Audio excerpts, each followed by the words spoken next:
dia, gente.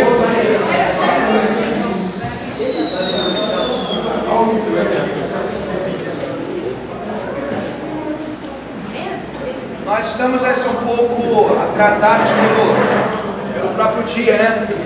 Feriado, enforcamentos, em relação às outras turmas de segundo ano. Então, vamos aproveitar bastante as aulas que vão dar uma corridinha esperta. Depois eu vou dar um jeitinho, ter um mecanismo de apoio para vocês. Então, vamos lá. A nossa aula de hoje já vai ser Primeira Guerra Mundial. Então, se não me engano, é o terceiro capítulo.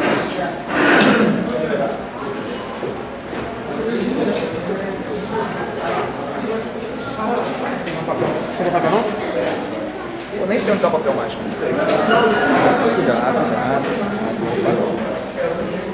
Alguém pegou o papel, né? Não sabe o papel. Não sobrou, não? Sobrou pra caralho. Na reunião.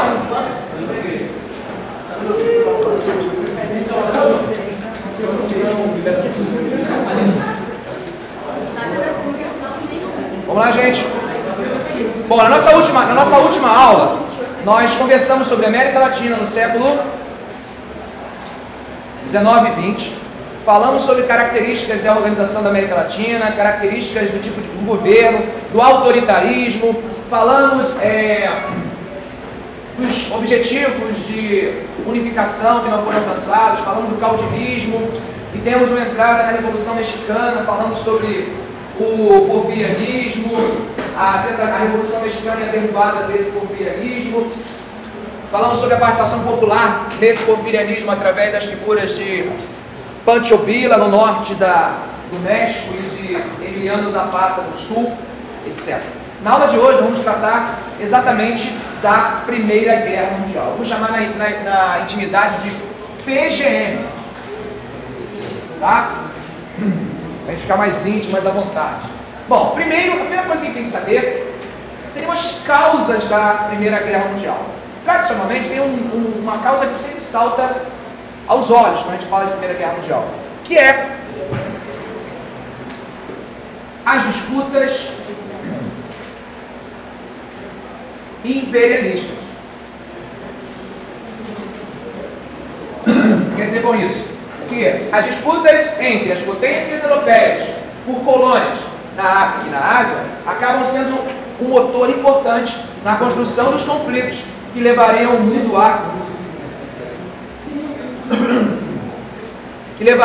Primeira Guerra Mundial, tá? Já estudamos imperialismo, já conhecemos como é que isso vai se dar, aquelas disputas todas. Bom, mas é só isso? Não, tem outras coisas. Por exemplo, você pode afirmar que os nacionalismos, isso quer dizer que na Europa, na segunda metade do século XIX, isso acaba ganhando muita força, movimentos nacionalistas vão se espalhar. Então começa a haver um sentimento muito forte de identidade entre alguns grupos. E esses grupos começam a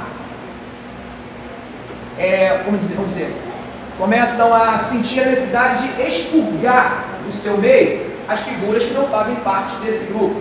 Calma que eu vou exemplificar, vai ficar muito mais fácil de entender. Exemplos.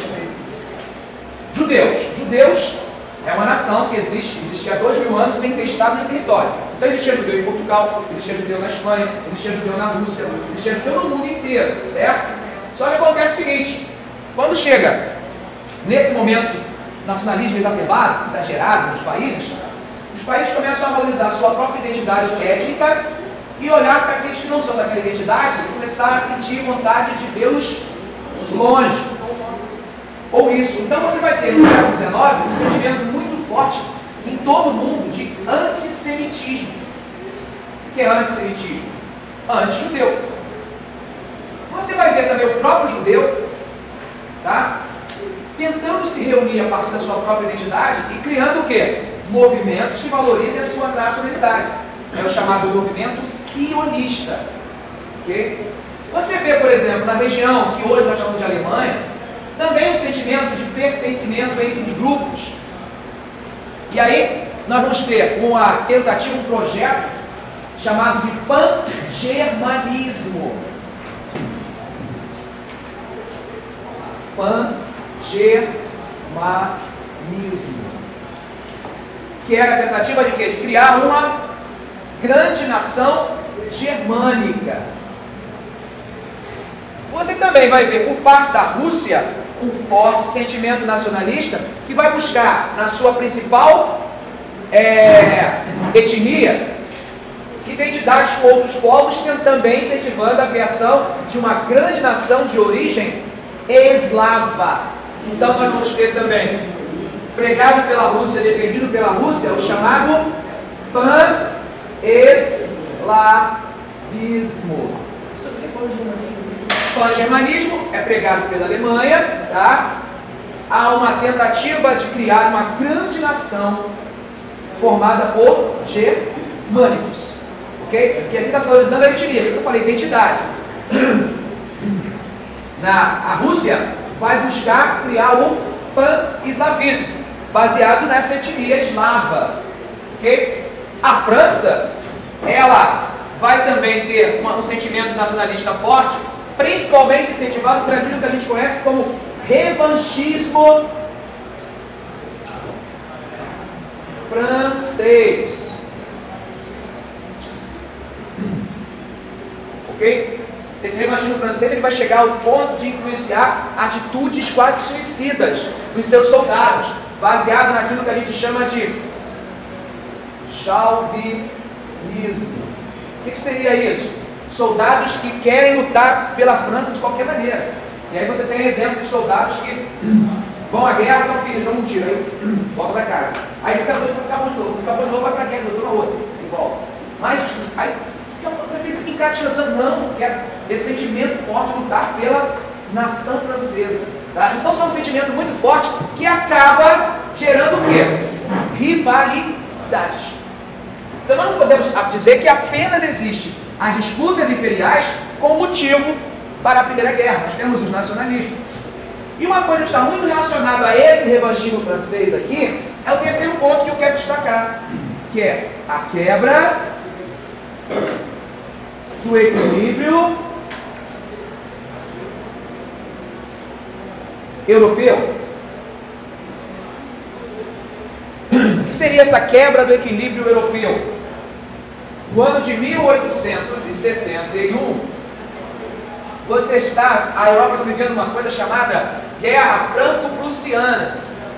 No contexto de unificação alemã, está vivendo a chamada Guerra Franco-Prussiana, que vai dar origem à Alemanha. No final da guerra, quem vence?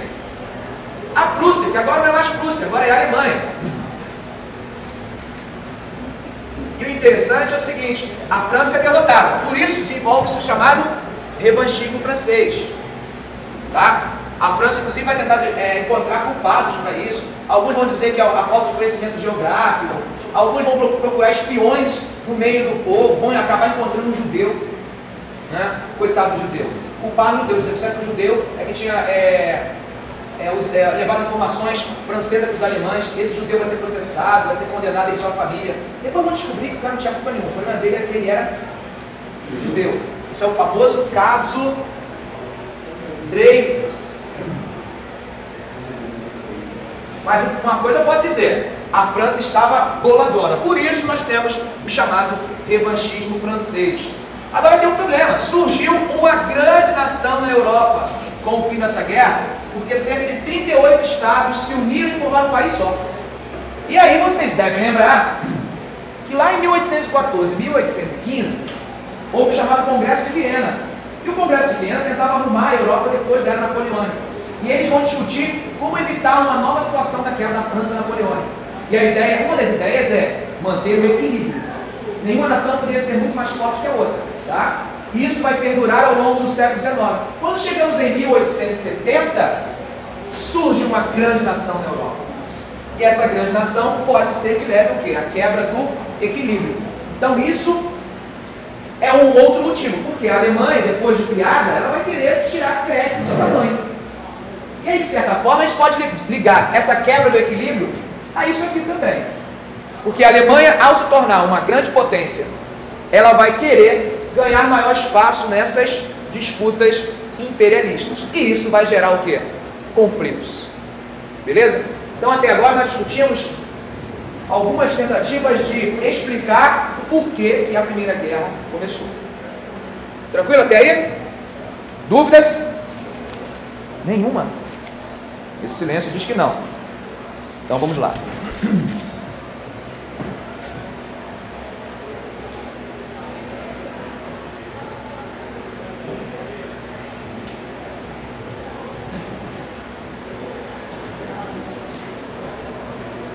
Quando a Alemanha surgiu como potência, nós vamos dividir a história da Alemanha entre o seu surgimento e a Primeira Guerra em dois períodos, tá? Quais são os dois períodos? O período que vai de 1870 até 1890 e um que vai de 1890 até 1919. 19 porque eu estou falando já do final da guerra, tá? O final do domínio desse governo aqui. O primeiro a gente vai chamar de Realpolitik.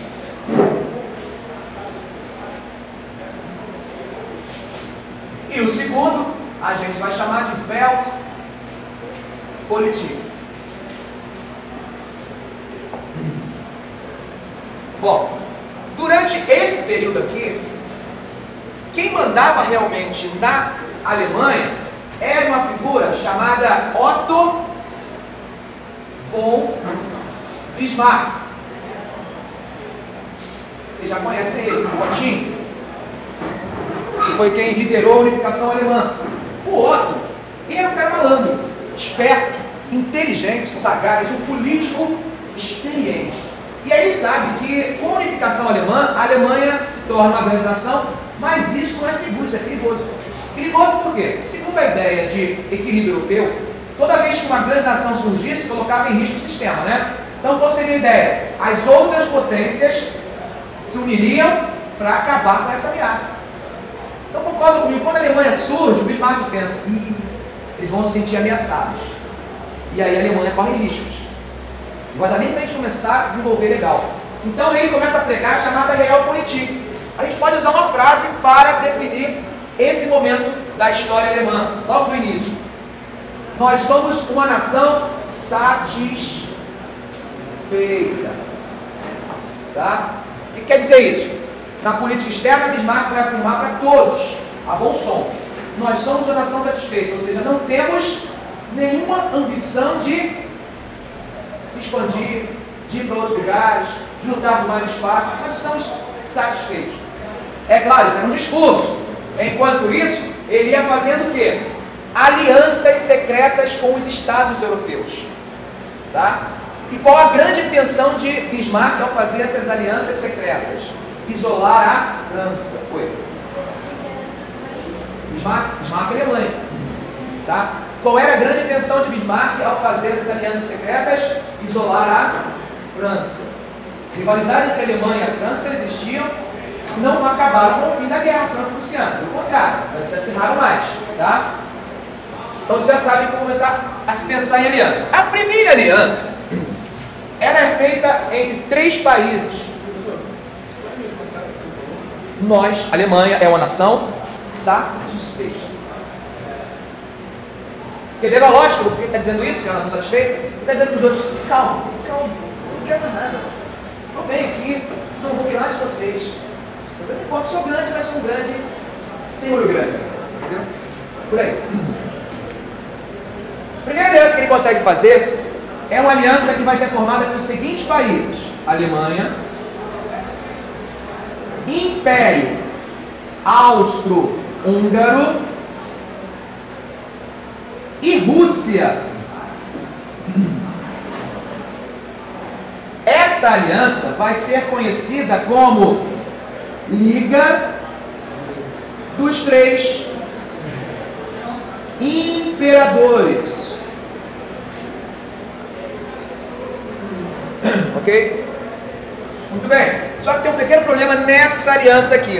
O problema está que esses 2 países aqui, eles têm sérios problemas. Os 2 disputam uma região, que vocês vão anotar aí, a gente vai falar muito nela, uma região da Europa chamada Balcãs. Tá? Os dois têm interesse nos Bálticos. Esse interesse dos dois nos Bálticos vai acabar gerando o quê? Uma impossibilidade de se manter essa aliança. Não pode ter 3 caras juntos, se 2 deles brigando. E brigas sérias. Não dá. Então, o que vai acontecer é que a Rússia vai sair dessa aliança. Não foi bem sucedido. E aí o que acontece, gente? Fica apenas a Alemanha e o Império Austro-Húngaro. Mas alguém acaba se aproximando desses dois e vão acabar formando um trio novamente. Quem? A Itália. Pronto. Temos um trio, certo? Esse trio vai ser chamado de Tríplice Aliança.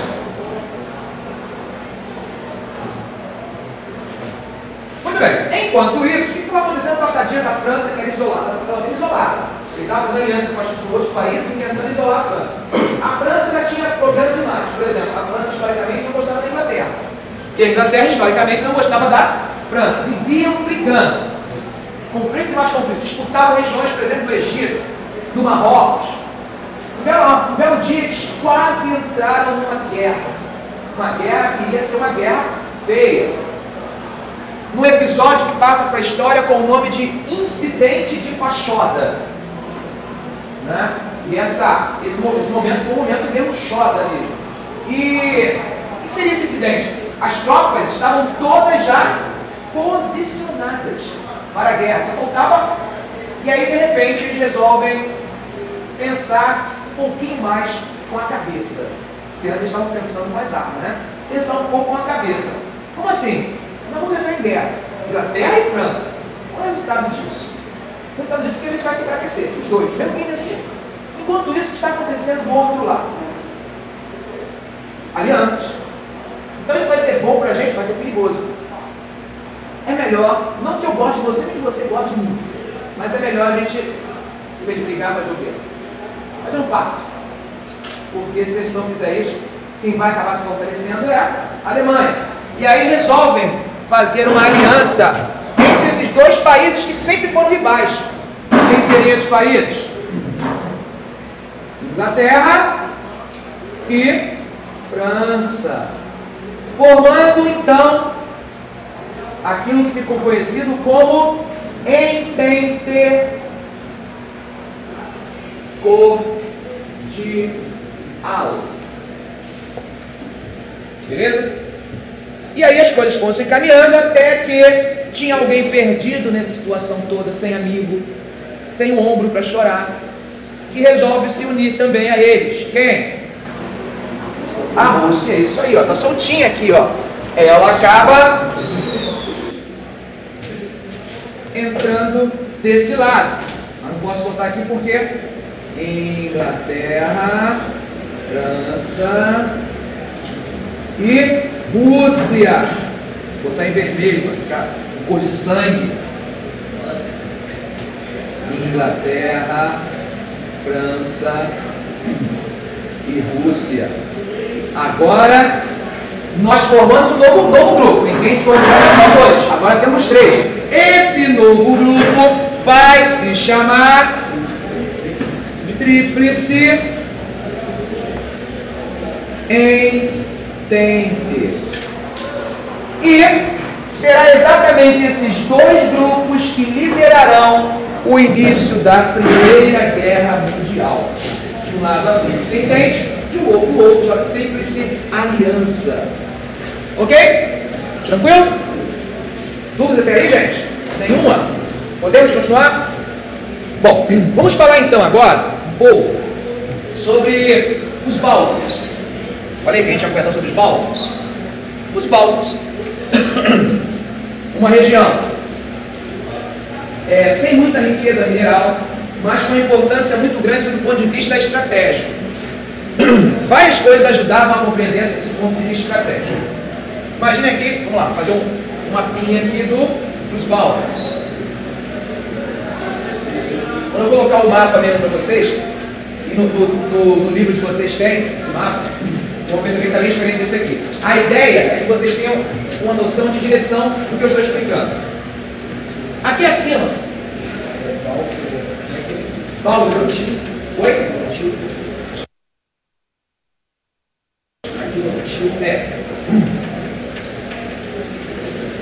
Aqui nessa parte aqui, mais ou menos, acima, nós temos vários países, entre eles a Alemanha e Áustria, Hungria. Não falo de Império Austro-Húngaro, tá? É uma monarquia dual formada por esses dois estados. Império Austro-Húngaro. Tudo bem? Deixa eu apagar ali. Fica melhor para escrever.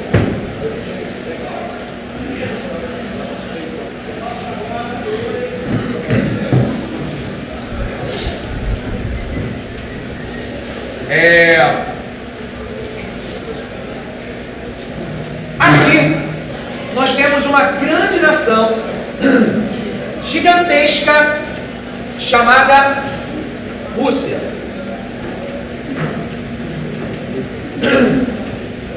Aí aqui nós temos terras. Por aqui assim nós temos a Turquia.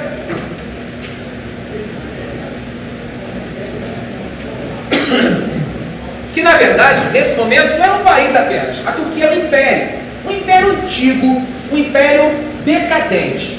Gente, esse império é tão antigo que você deve lembrar quando se discutia lá no primário, aquela divisão histórica, de quando começava a Idade Média. Você tinha o fim da Idade Média e início da Idade Moderna na invasão de Constantinopla no ano de 1453 pelos turcos otomanos. Você lembra de Aristoteles, ele escreve sobre isso, né? Mas ó, olha que legal. Gente, é antigo ou não é esse império? Porra, antiguíssimo. Pois ele está vivo até agora. Nós estamos no século XX e o império não existe. Sabe qual é o apelido dele? Chamavam ele de um grande doente da Europa. Aí você está perguntando assim, se ele era doente, não morria. Que alguém o deixava.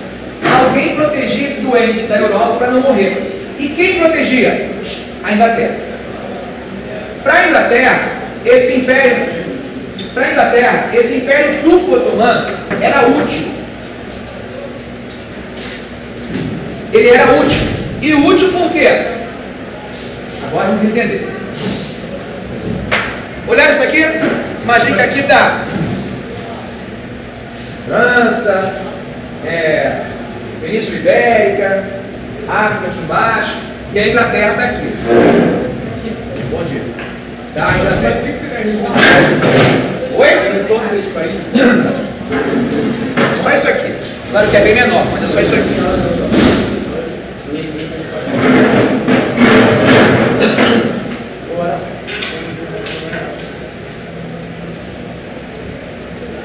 Beleza, vamos lá. A Inglaterra, nesse momento, ela tinha a maior marinha do mundo. Super poderosa, dominava os mares. Então eles tinham uma metáfora na época, chamava ela de baleia.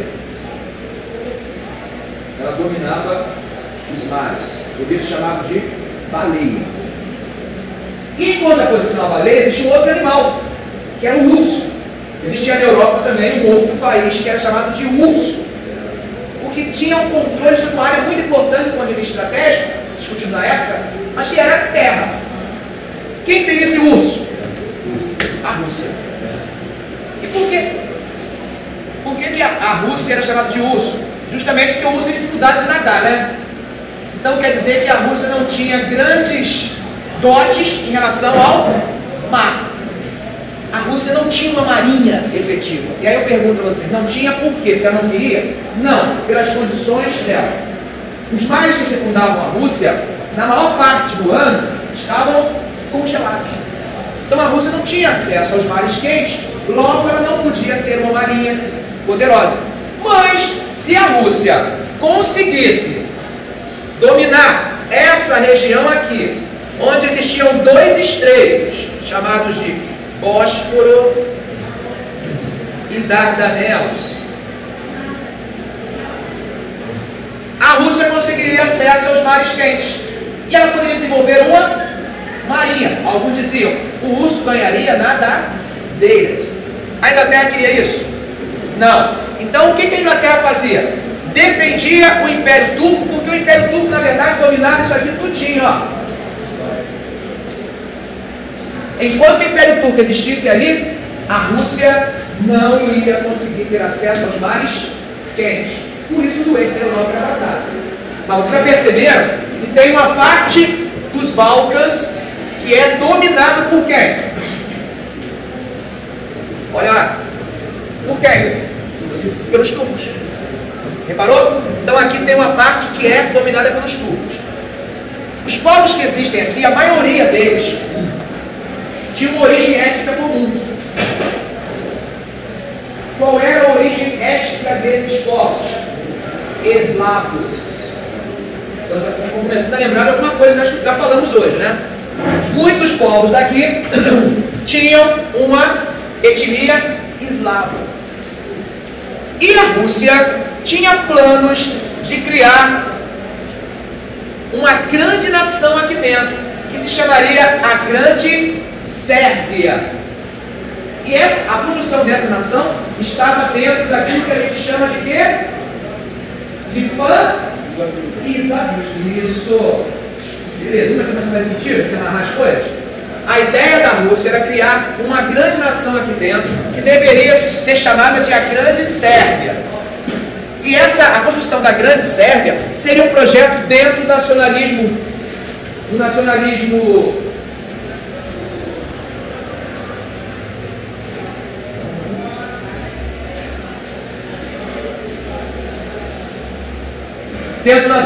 nós chamamos de pan-eslavismo. Beleza? Porém, a Alemanha tinha interesses aqui também. O sonho da Alemanha era construir aqui dentro, passando por uma parte dos Balcãs, uma estrada de ferro. Essa estrada de ferro ganharia um sugestivo nome de Estrada de Ferro Berlim-Bagdá. Ela ia atravessar esse território aí e o final ia ser lá na parte sul, no Oriente Médio. Por quê? Porque nesse momento o petróleo já tem uma importância muito grande na Alemanha. Por isso o nome era Berlim-Bagdá, capital da Alemanha, tá aqui e aqui, lá em Bagdá. Não existia Iraque ainda, tá, gente? Mas já existia a cidade de Bagdá, já existe há milênios. Ok? Até aí tranquilo? Encontramos quantos interesses aqui, gente? Nos Balcãs, que agora dois, né? Um alemão e um russo. Ok. A Rússia sabe que para fazer uma unificação aqui, ela precisa de quê? Precisa de um Estado líder. Tem que ter um Estado aqui dentro que lidere o processo. Certo? Tem problema, pode perguntar. Foi. A abreviação do país ali? O quê? Império Austro-Húngaro.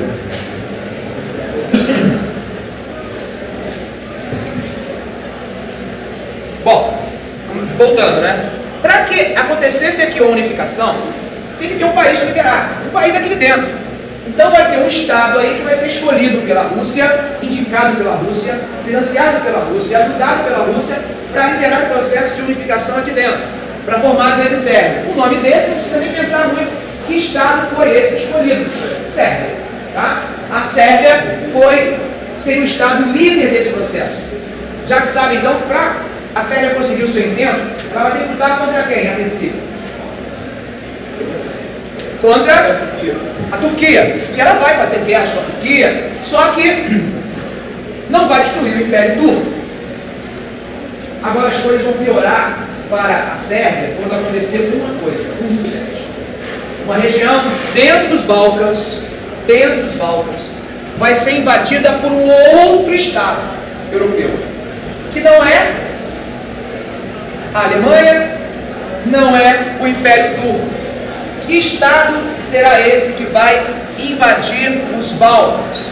Vocês pensarem com muito carinho, vão achar a resposta de primeiro, mas pensem na aula de hoje.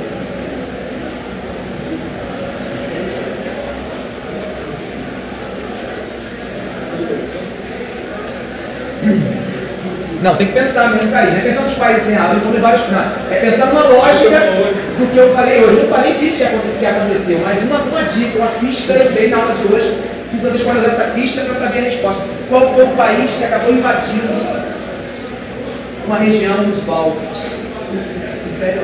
Isso, Império Austro-Húngaro. Vocês lembram que quando eu falei da Liga dos Três Imperadores, eu falei que a Liga não deu certo por quê? Porque havia uma disputa entre a Rússia e o Império Austro-Húngaro em relação a quê? Aos Balcãs. Foi exatamente o Império Austro-Húngaro que invadiu os Balcãs. E aí, qual região que vai ser invadida? Esse nome é lindo, tá, gente? Esse nome aí serve, inclusive, se você tiver filhas gêmeas, não tiver essa inspiração legal para colocar o nome, vocês podem aproveitar esse nome porque é lindo. Imagina na hora do almoço chamando as meninas para almoçar. O nome da região invadida pelo Império Austro-Húngaro é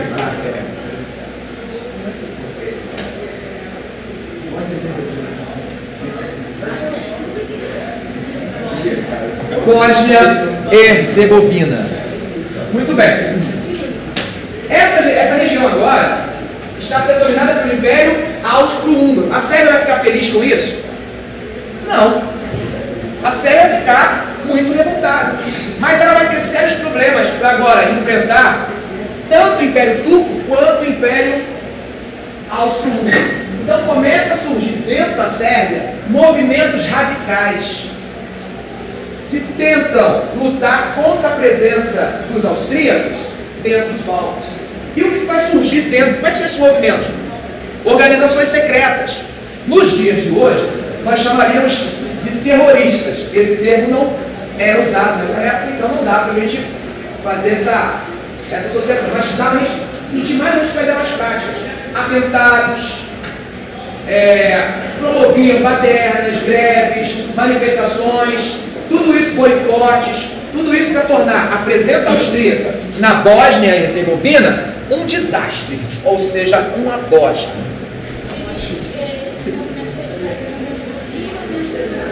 Os movimentos radicais tinham origem aonde? Na Sérvia. Tá? É a Sérvia que está tentando promover o Código da Virgem. Agora tem dois problemas: a Turquia e o Império Austro-Húngaro. Então, dentro da Sérvia começam a surgir organizações secretas, como se fossem partidos secretos, né?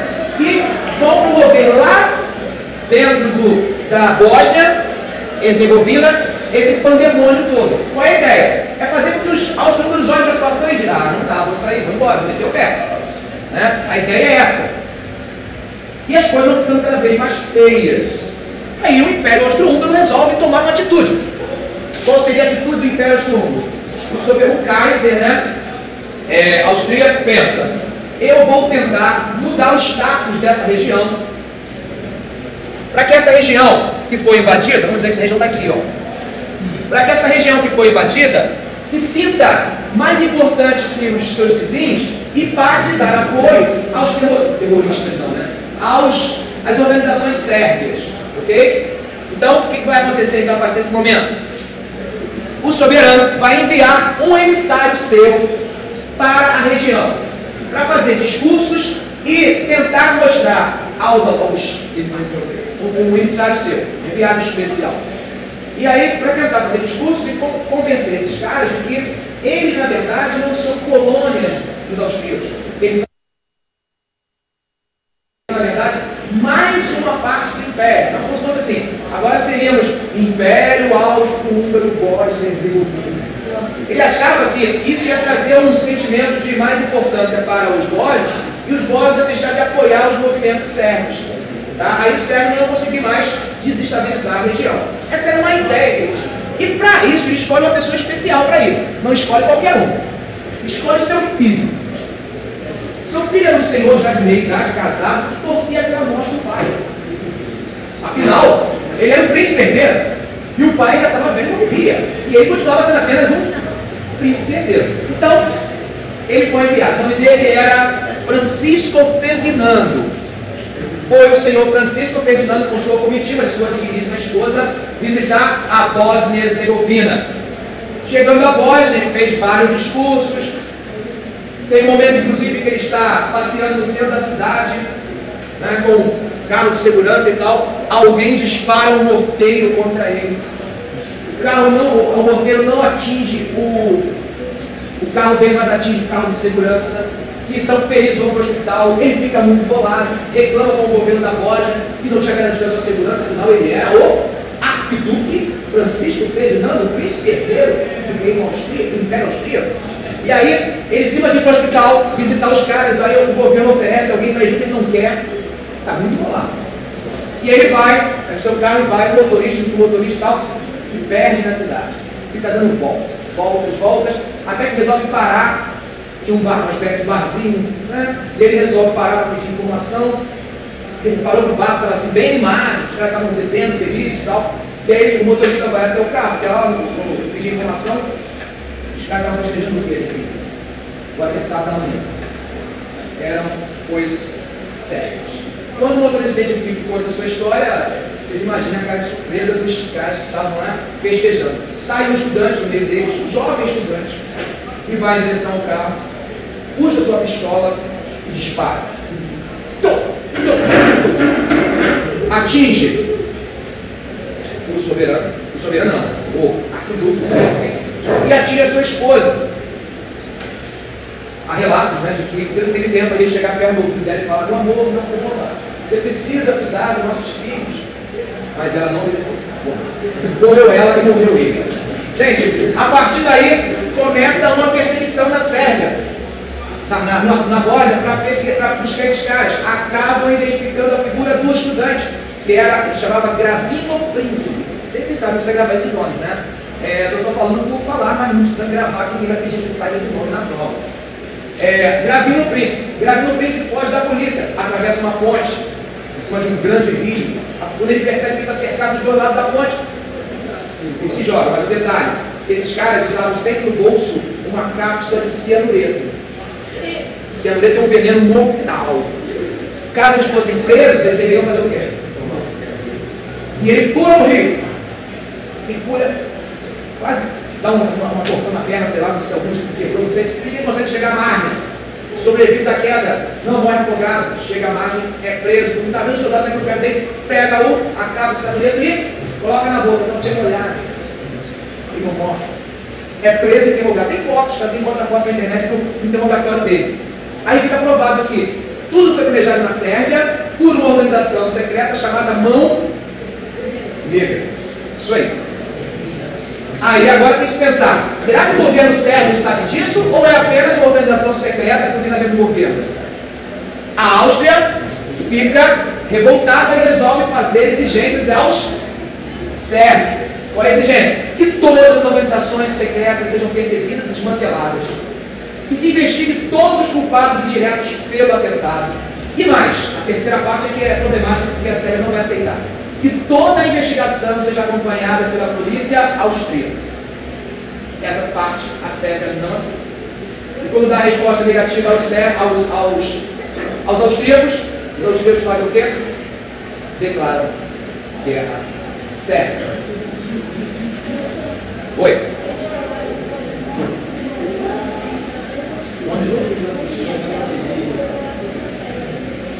Depois disso ela vai fazer exigências aos sérvios. Primeiro quer perseguição e desmantelamento de todas as organizações secretas.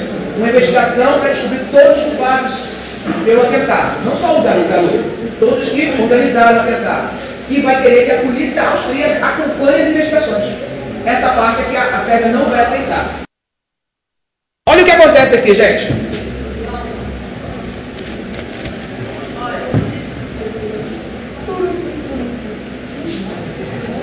Onde eu apago? Vou usar esse pedacinho aqui.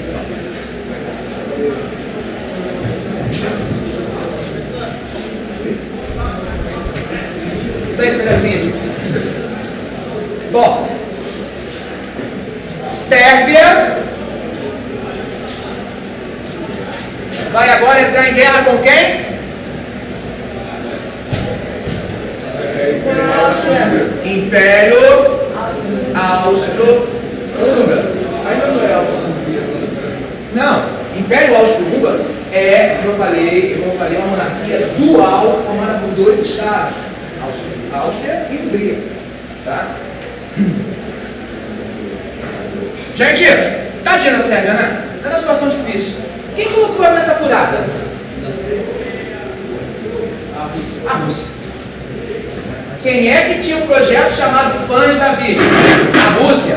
A Rússia não indica a Sérvia para liderar esse processo? Então a Rússia, coitada. Coitada da Sérvia. Está aí naquela furada toda por causa da Rússia. Concorda comigo que a Rússia deveria ter uma dívida moral? No mínimo, para fazer uma coisa, o quê? Ajudar. Então a Rússia vai entrar desse lado aqui, ó.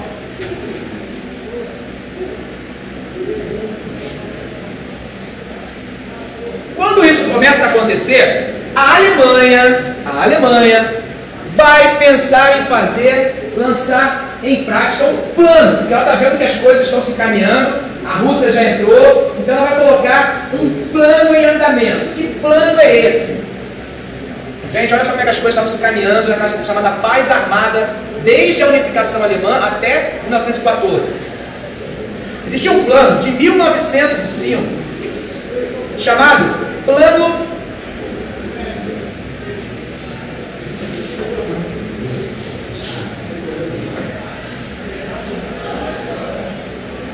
Schlieffen. Esse plano era um plano de guerra da Alemanha contra a França. Eles estavam em guerra? Não estavam em guerra, mas viviam pensando a noite e dia em quê?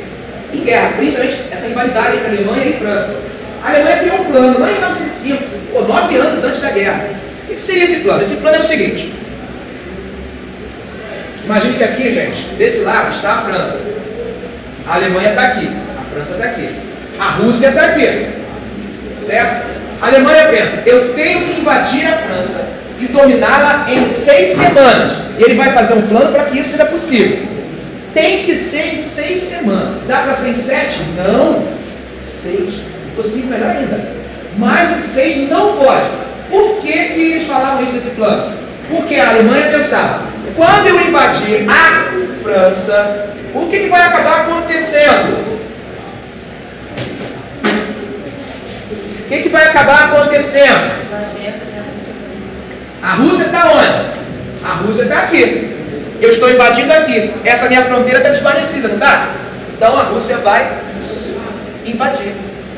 Só que tem um problema. A Rússia era um país grande demais, com milhões de soldados, porém despreparados. Para mobilizar o exército russo demoraria muito, no mínimo aí 7, 8 semanas. Então daria tempo, com o plano Schlieffen, de os alemães dominarem totalmente a França e retornarem para garantir a defesa da sua fronteira oriental. É o que eles tentaram. Então o plano Schlieffen é uma forma de evitar uma guerra em 2 frentes ao mesmo tempo. Entenderam ou não a ideia do plano Schlieffen? Porque eu explico de novo. Explico de novo, sem problema. E agora eu vou fazer um desenho aqui que fica mais fácil. Ó, imagine que isso aqui é a Alemanha. Imagine que isso aqui é a Rússia. Imagine que isso aqui é a França. Alemanha, Rússia, França.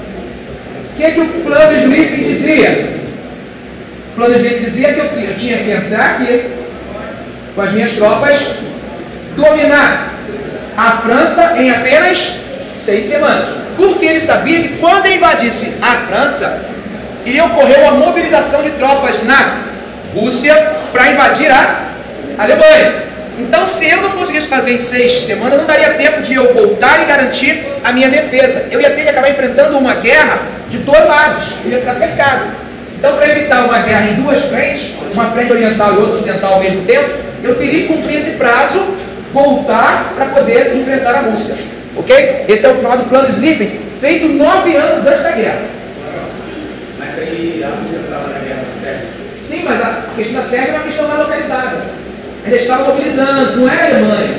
Como se você tivesse assim, a Rússia vai mandar tropas para ajudar a Sérvia, é uma coisa. Agora quando você fala de uma luta direta entre a Alemanha e a Rússia, é outra situação. Né? Aí são milhões de soldados, etc. Beleza? Então, gente, olha só. Só que acontece o seguinte, eu falei que quando acontece essa situação aqui, você tem a Alemanha dando início ao quê? Ao plano Schlieffen. Só que tem um pequeno probleminha que eu não contei para vocês. No meio aqui, mais ou menos por aqui, entre a França e a Alemanha, tem um território que eu sugiro que vocês anotem aí, porque é importantíssimo na Primeira Guerra Mundial. Que território é esse? A Bélgica. A Bélgica é um estado neutro. O que é um estado neutro? É um estado que diz assim, ó, amo todo mundo, meu negócio é paz e amor. Não vou investir em armas, em exército, para lutar com ninguém. Todo mundo concorda? Eu sou neutro, não me meto na vida de ninguém. Cada um resolve o seu problema. Ok? Isso é legal, não é positivo?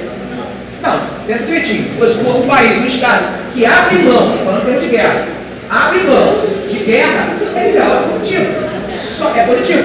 Todos os outros vão respeitá-lo. Todos vão respeitá-lo. Só tem um problema. Quando a Alemanha vai invadir a França, ela passa por dentro de onde? Da Bélgica. Com autorização belga? Não, é óbvio que não. Se a Bélgica é neutra, ela jamais iria permitir a passagem de tropas agressivas dentro do seu território. Senão ela estava tomando um lado, um partido. Ela não permite, mas a Alemanha desrespeita a neutralidade belga. E isso vai ser a justificativa usada para a Inglaterra entrar na guerra. Bom, vocês já sabem que como a França está sendo invadida, então a França já está aqui. Aqui você já tem a Alemanha. Oi. Áustria. Áustria.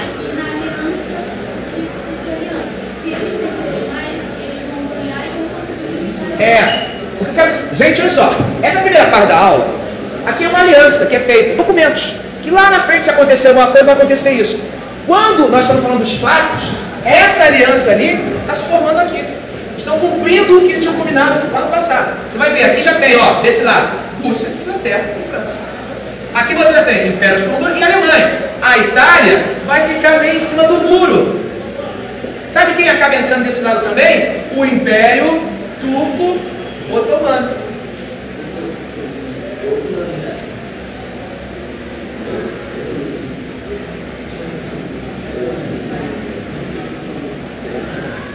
Tranquilo, gente? Até aí? Beleza? Esse é o início da Primeira Guerra Mundial. Tá? Que começa na sua primeira fase, basicamente com deslocamento de tropas. Tá? Deslocamento de tropas. Esse deslocamento de tropas você pode comparar com, por exemplo, com um jogo de dama. As pedras avançando e procurando posições que bloqueiam o avanço da outra e que não serão atingidas. É mais ou menos essa lógica. Pensem aí. Vai chegar um momento, o ordem seria mais legal, é interessante pensar nisso. Olha só, quando chega num certo momento, você inicia um dos períodos mais tristes da história da humanidade, principalmente na Primeira Guerra Mundial, que é a segunda fase. A primeira fase de deslocamento a gente pode chamar de guerra de movimento. É assim que a história chama, tá? Guerra de movimento. Agora, na segunda fase, eu falei que é a mais triste, é aquilo que a gente chama de guerra de trincheiras. Por quê? O que seria a guerra de trincheiras?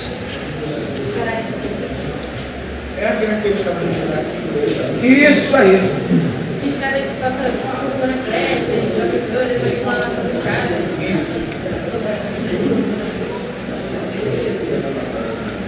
Você tem canais gigantescos cavados na terra e aqui soldados, armas, suprimentos. Só que os caras ficam aqui numa situação de meses, porque o avanço é quase que impossível. Tá? Então aqui, o cara levantou a cabecinha aqui, tiro, achou. Pegou, morreu, caiu. Vai enterrar onde? Aqui. Aí chegou aqueles alimentos, né, na cidade, enlatados, né? E demorou pra caramba pra conseguir chegar, já meio passando a validade, o cara comeu. Aí depois começou, né? Vai precisar, entendeu, né? Vai fazer onde? Ali mesmo. Aí de repente São Pedro resolve dar uma refrescada numa chuva. Aí a chuva cai, né? Aquilo inunda. Moral da história, gente, é uma parte sobre o que as doenças vão se proliferar. Desafio que era desse buraco, tem uma foto, mais ou menos de uma trincheira aí no livro de vocês. É a chamada guerra do barro e do sangue. Nesse momento, gente, você tem, é o momento mais longo da guerra, e aí tem uma coisa interessante, porque você começa a ter um grande desenvolvimento tecnológico. A guerra é legal por causa disso. A parte boa da guerra... Professor, a guerra das trincheiras O legal da guerra, a parte boa da guerra é o avanço tecnológico. Toda guerra acaba promovendo um avanço tecnológico. Então, vários tipos de armamentos novos surgem, como por exemplo, a metralhadora de mão. O avião que já existia, ele passa agora a ser usado como forma de bombardeio.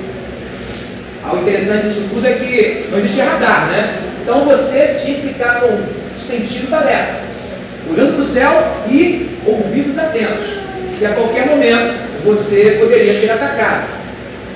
Bombas incendiárias, lança-chamas, armas químicas e biológicas. É muito comum na Primeira Guerra os homens e os cães usando máscaras. Então, tudo isso faz parte desse avanço tecnológico. Socialmente, podemos destacar também a presença da mulher. Como foi uma guerra muito generalizada e demorada, esperavam que a guerra terminasse no mesmo ano. Eu não pensava que o Natal ia passar em casa, né? Mas começou em 14 e terminou em 18. Quem vai acabar ocupando os postos desses homens que estão na guerra seriam as mulheres. Então a mulher vai começar a ter um papel importante no desenlace da guerra. Ela vai começar a trabalhar em fábricas de uniforme, fábrica de armas, fábrica de munição, fábrica de alimentos e fábricas em geral. E vai ser legal porque a partir desse momento